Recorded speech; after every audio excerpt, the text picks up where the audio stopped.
to a lot of industries during their research. They look at industries through research or through consulting. So they see the world in a very academic, consulting-based way. The students are typically 3 to 5 years working experience. They're generalist programs, and finance and consulting are the biggest purchasers of students, as it were. This is a key point. If your programs are designed for finance and consulting like that, if your recruiters are finance and consulting, the next year will tell you, oh, well, we didn't like this about your curriculum, we didn't like this about your curriculum. And over the years, you'll eventually have a curriculum that's based on supporting finance and consulting. And that's exactly what's happened in the West. So the top programs in the West are designed for people that want to go into finance or consulting. And industry is considered the third thing. In the rest of our world, industry is considered a bigger fraction of industry than finance or even consulting. I mean, consulting is a tiny fraction of industry. To think of it as finance, then consulting, then industry is a little bit mad. So, as far as India has a very interesting model. There are 1,200 programs, most of which are quite new. Talking to recruiters, the recruiters had great things to say about the top 10 programs. Some recruiters had the great things to say about the top 20 programs. After the top 50 programs, the recruiters had nothing but bad things to say about the programs that are out there.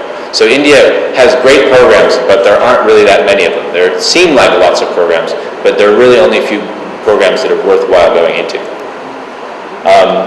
Because of the government accreditation, all the programs in India, for the most part, are 2 years, and the fees are limited, but the things such as real estate aren't limited. So often you get a cost-focused.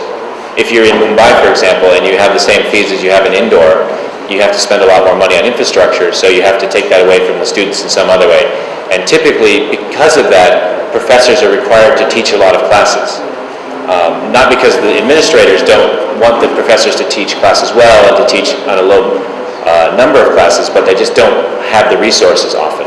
Especially, the top programs not as much of a problem, of course, but in the lower level programs, it's a very difficult problem for them to face.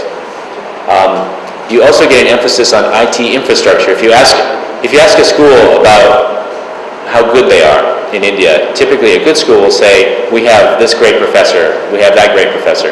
And a lower level school will say, we have 2 computers for every student. So I don't know how necessarily useful that is compared to having a good professor, but I don't think it is.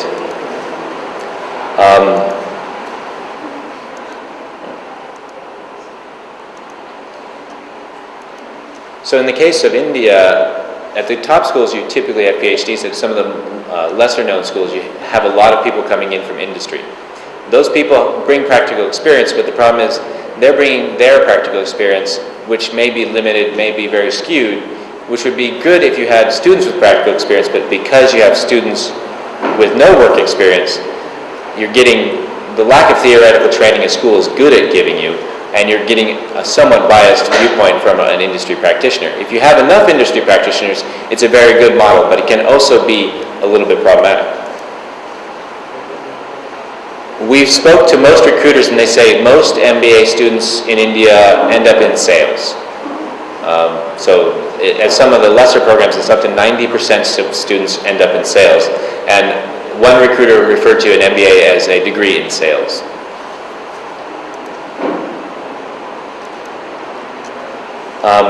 As I said earlier, the Western programs are designed for finance and consulting, and the top programs here are trying to emulate the top programs in the West because they're the top. The problem, of course, is that the recruiters are different. The needs of India are different. To recreate Harvard is of questionable value in the Indian context. Even the IIMs only have about 15 to 20% consulting, as opposed to the 40% consulting, and most programs have very little consulting.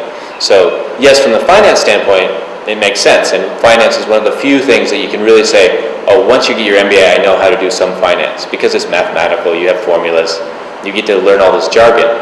But some of the softer skills are harder to say.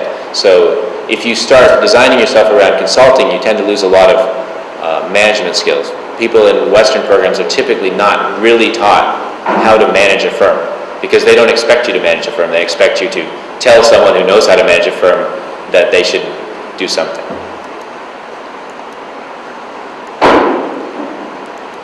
As far as international programs are concerned, short courses are the big trend. Schools are making products, as they say, but courses, as you would say, for industry. Part of this is because industry has a lot more money than students. So it's a good thing to go after. Another thing is there's a bit of an accounting trick involved.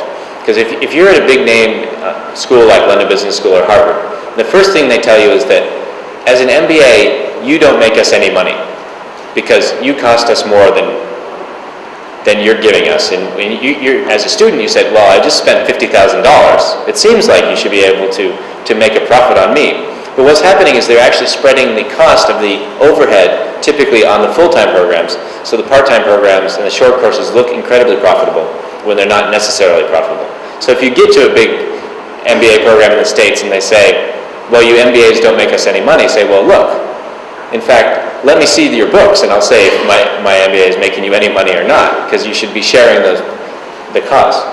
The other thing is recruiters have been asking a lot more about soft skills, interview skills, managing, teamwork, those sorts of skills. So schools have become much more team-based. Most big schools, you have to do all your first-year work in a team. Technology, of course, is playing a part, as it always does. Interactive technology has been slow to start because often the solutions have been really clunky, and the professor tries it, it doesn't really work. It's very expensive. It's much more expensive than developing a course without the technology, so people have been giving away from it. Technology is starting to develop to the point where it's becoming very useful for professors. And in the next 5 or 10 years, you're going to see a huge wave of prepackaged technology teaching solutions going into the classroom, something that's really been tried out and really works.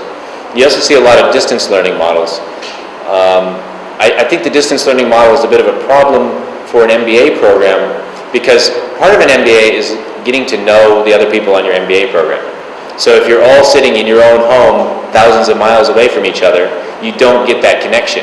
And if you're trying to get a connection so I can find a work partner, or I can find someone who wants to start a business with me or has a business that they can hire me into, sending them an email is not the same thing as going out with them for dinner and talking about that.